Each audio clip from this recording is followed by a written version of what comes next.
Hi, my name is Awilda Jimenez, and I am the virtual content specialist teacher from PS 386 in the Bronx.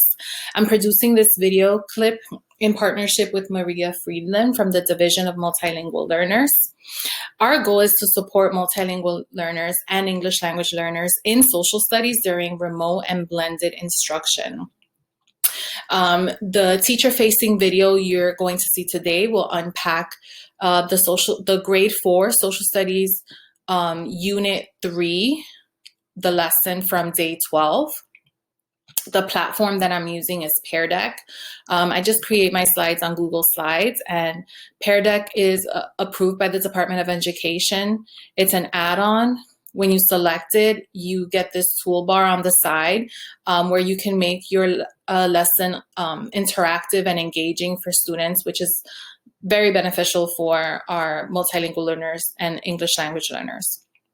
The title of the lesson is The French and Indian War Leads to Trouble. The focus question is, what events led to the war with Great Britain? Let me go to Pear Deck. The lesson objective is examine the results of the French and Indian War and its connection to the causes of the American Revolution. So it'll be very important for students to have the language and for educators to model the language that will help them think about, discuss, and write about the cause and effect relationships between the events that occurred after the French and Indian War and the American Revolution. Some language that you can choose from to model and support students in using are cause and effect signal words like because, as a result, therefore, since, consequently, due to, so, caused by. Our multilingual learners and English language learners, are diverse. So make sure that you choose the words that you feel would be most appropriate in supporting them at the levels that they are in your classroom. Some vocabulary that's essential for the lesson are taxes, merchant, colonist, depth, and point of view. Pear Deck has this flashcard factory where students can work in partnerships remotely or in person, where the teacher provides the vocabulary word and the definition, and students can draw the example of the vocabulary word, in this case, merchants, and they can label. They have their tools down here. When they're done drawing, they write an example of the vocabulary word, and students can discuss how to write what that example is and describe that example. So it's really interactive. Back to the presentation. Now, the first slide, where it's essential to slow down and scaffold for our multilingual learners and English language learners, is the slide that defines the word tax.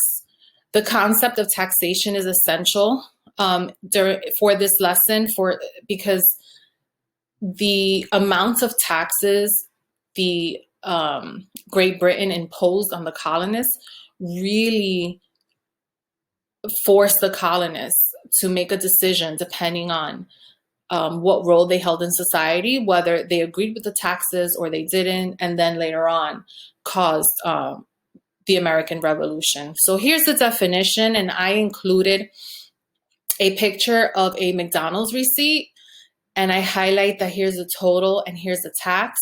The McDonald's receipt is for the purposes of thinking about culturally responsive teaching. McDonald's, we've all been to McDonald's, have purchased something at McDonald's, or have seen a McDonald's or any fast food chain. So it's helpful for students to understand that even though for the purpose of this video, they're in grade 4, they have already paid taxes. And it's important to highlight that the tax money is collected from everyone, and then the government gives out to the money that's made to improve public services like roads, schools, buses, trains, police departments, hospitals. So another way to help students understand what the money is used for and how important it is to help them understand that the technology that they have, that they were loaned to attend remote learning, the books, the furniture, and the classrooms, all of that was purchased using tax dollars. However, later on, students should highlight the fact that the tax dollars collected by Great Britain was not used to improve public services in the colonies. Now, here's another place where students have the opportunity to practice thinking and writing. You could do this as a think, pair, share for this scenario. Imagine that New York State collected those taxes from you. New York is using your money to war with the state of California over who gets to control Kansas.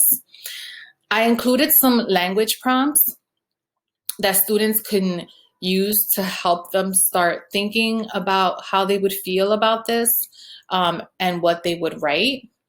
I feel it's fair for my taxes to be used like this because, or I feel it's unfair for my taxes to be used like this because.